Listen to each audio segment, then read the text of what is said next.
Selamat siang, teman Melia, Indra, dan Pak Januar.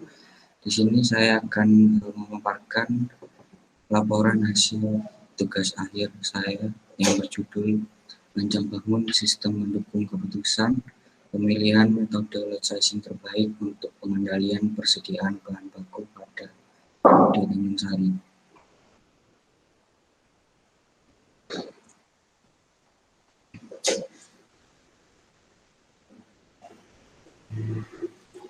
Pertama, maaf, yang tulisan stop sharing itu bisa di hide atau di ini enggak mengganggu itu. Stop sharing, oh ini. Di minta. Oke, thank you. Oke, untuk latar belakang, UD Tanjung Sari merupakan sebuah usaha pengolahan biji kopi dan coffee shop yang berdiri sejak 4 Agustus 2018 yang terletak di Jalan Dr. Wahidin nomor 80 Probolinggo. UD Tanjung Sari ini memproduksi sebuah kopi olahan dengan 7 varietas yang masing-masing memiliki perbedaan pada jenis kopi dan perlakuan pada saat proses pengolahan menjadi finish good. Selanjutnya yaitu permasalahan yang terjadi. Yang pertama, ketika melakukan pemesanan bahan baku, pihak UD Tanjung Sari memesan kuantitas hanya berdasarkan perkiraan. Kemudian pemesanan bahan baku yang dilakukan berulang-ulang dalam waktu yang singkat, sehingga biaya yang dikeluarkan ketika melakukan pemesanan membengkak. Selanjutnya tidak ada stok aman bahan baku sehingga sering terjadinya kekurangan bahan baku.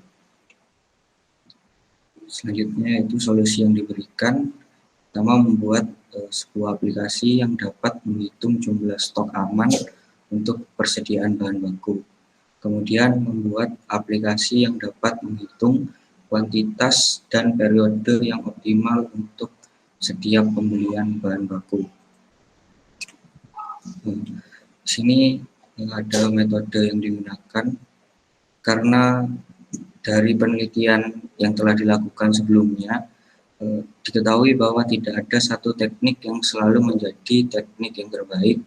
Oleh karena itu, penulis akan membandingkan 4 metode lot sizing, diantaranya lot for lot, economic order quantity, period order quantity, dan silver nail algorithm.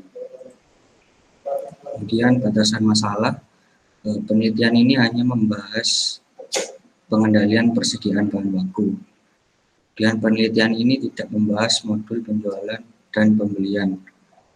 Dan perbandingan metode yang digunakan pada SPK ini adalah economic order quantity, lot for lot, period order quantity, dan silver nail algorithm. Kemudian hasil akhir perbandingan metode akan diambil jumlah stok pembelian bahan baku dan biaya persediaan yang paling optimal dengan periode per minggu. Kemudian tujuan dan manfaat. Yang pertama, tujuan untuk menghasilkan sistem pendukung keputusan pemilihan metode lot sizing terbaik untuk pengendalian persediaan bahan baku pada UD Tanjung Sari. Manfaat, menghasilkan rekomendasi metode dengan total inventory cost terkecil. Kemudian meminimalisir terjadinya out of stock dan overstock persediaan kopi pada UD Tanjung Sari. Selanjutnya memaksimalkan pendapatan dengan pengendalian bahan baku untuk menekan biaya inventory dan mempercepat perhitungan metode lot sizing. Berikutnya adalah alur metodologi penelitian yang digunakan. Yang pertama ada communication yang dibagi menjadi 2 tahap, yaitu initiation dan requirement gathering. Kemudian tahap planning yaitu melakukan jadwal kerja, untuk modeling, analisis, dan mendesain, sistem flow, data flow diagram, CDM, dan desain antarmuka pengguna. Untuk construction dibagi menjadi 2 tahap, yaitu code dan testing. Testing di sini menggunakan UAT dengan alpha dan beta test. Selanjutnya tahap deployment yaitu implementasi aplikasi. Kemudian di sini ada diagram input, proses, dan output. Yang pertama untuk pengolahan master barang, itu ada data permintaan barang dan data stok barang yang akan menghasilkan daftar permintaan barang dan daftar stok barang. Kemudian untuk proses selanjutnya yaitu proses perhitungan safety stock dan order point. Yang pertama ada proses perhitungan standard deviation, memerlukan daftar permintaan barang yang akan menghasilkan hasil standard deviation.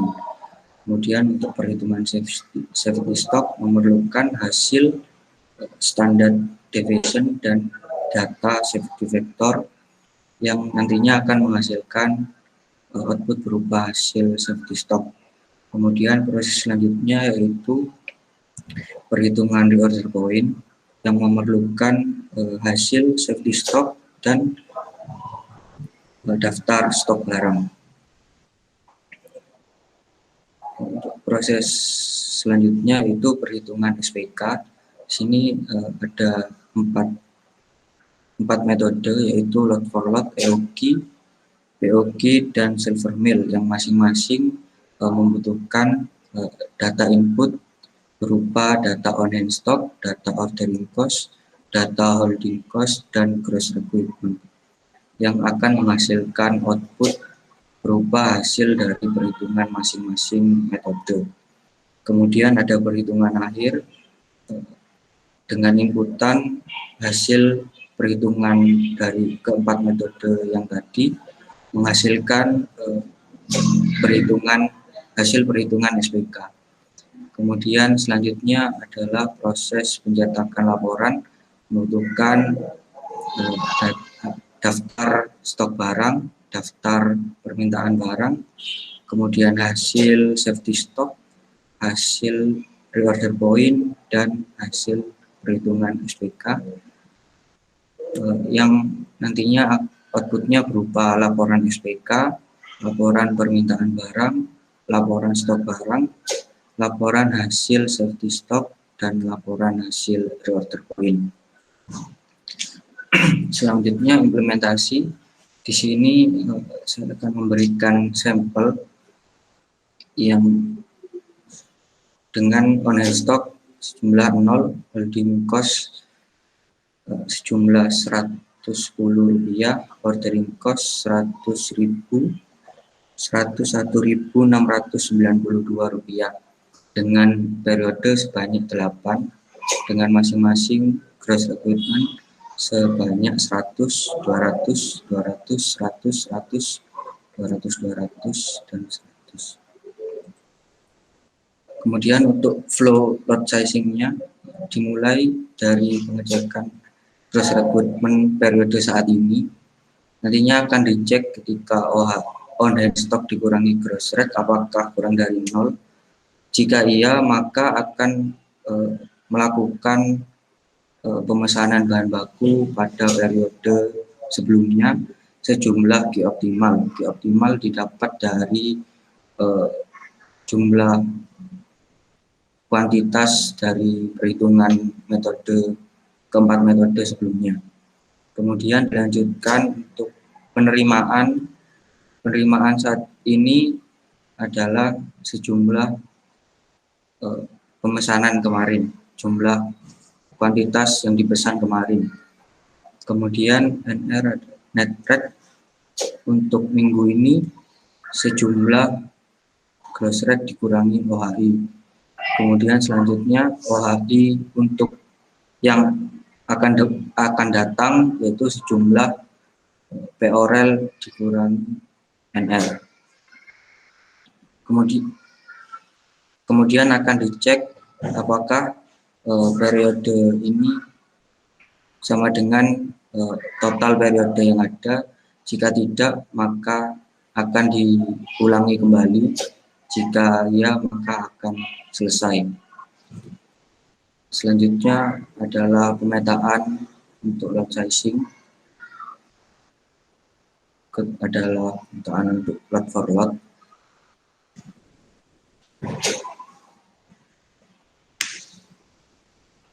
Selanjutnya akan dilanjutkan dengan metode economic order quantity dengan rumus akar 2 kali D dikali ordering cost dibagi holding cost. Diketahui di sini demand ada sebesar 150, ordering cost sebesar Rp101.692 dan holding cost sebesar Rp110 dan didapatkan hasil EOQ sebesar 527. Berikut adalah pemetaan purchasing dengan metode economic order quantity.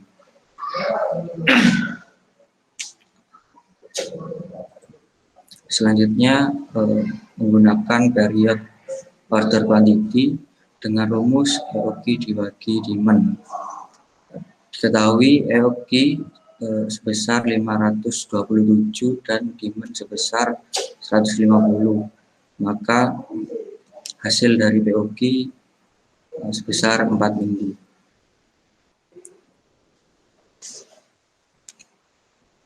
Berikut adalah pemetaan economic order quantity.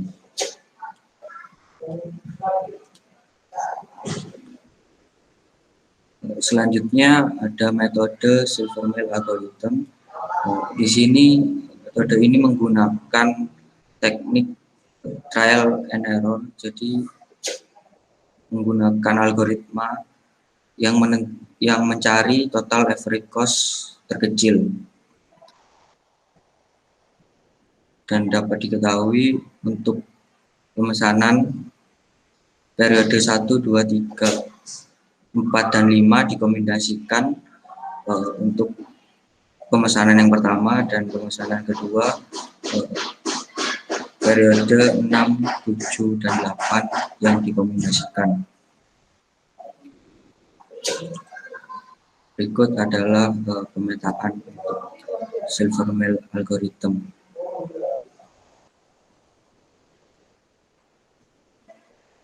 Dan berikut adalah hasil perbandingan 4 metode. Berikutnya saya akan mencoba aplikasinya di stok 0, jumlah periodenya 8, untuk periodenya 100, 100.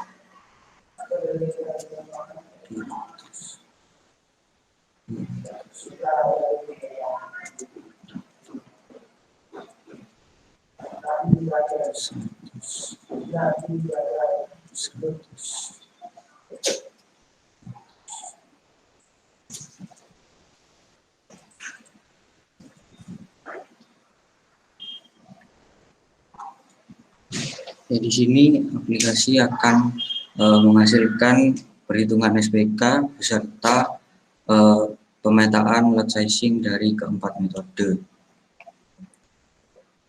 Di sini dapat dilihat metode lot for lot dengan total inventory cost besar Rp711.844. Ya, sama dengan hasil perhitungan manual. Untuk economic order quantity sebesar Rp478.934. Kemudian selanjutnya period order quantity sebesar Rp299.692, sama dengan perhitungan manual.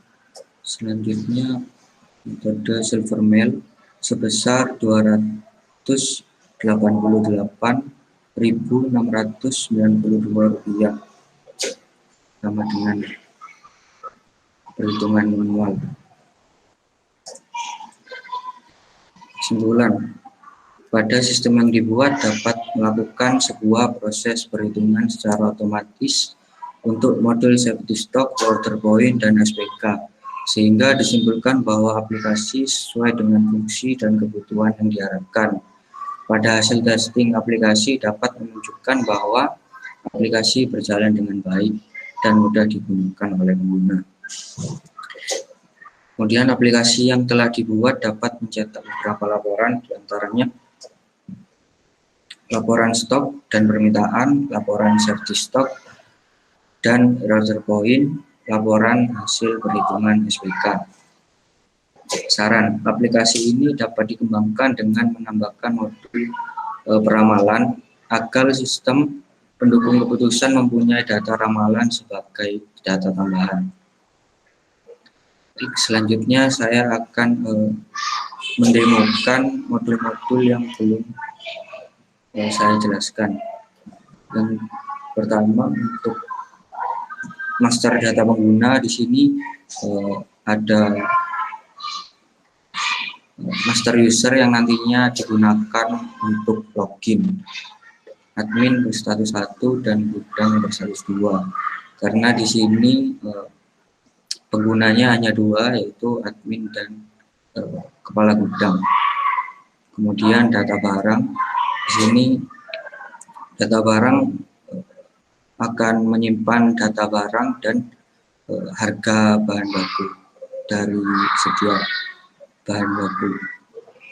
Kemudian untuk data stok dan permintaan, di sini akan menampilkan data permintaan dan stok barang sesuai dengan tanggal dan setiap item yang ada. Kemudian modul transaksi selanjutnya yaitu ROP dan safety stock. Di sini karena dibuat otomatis, jadi buttonnya hanya satu, yaitu tambah data. Ketika diklik akan langsung menampilkan data terbaru dari safety stock dan order point yang telah dihitung secara otomatis untuk setiap bahan baku.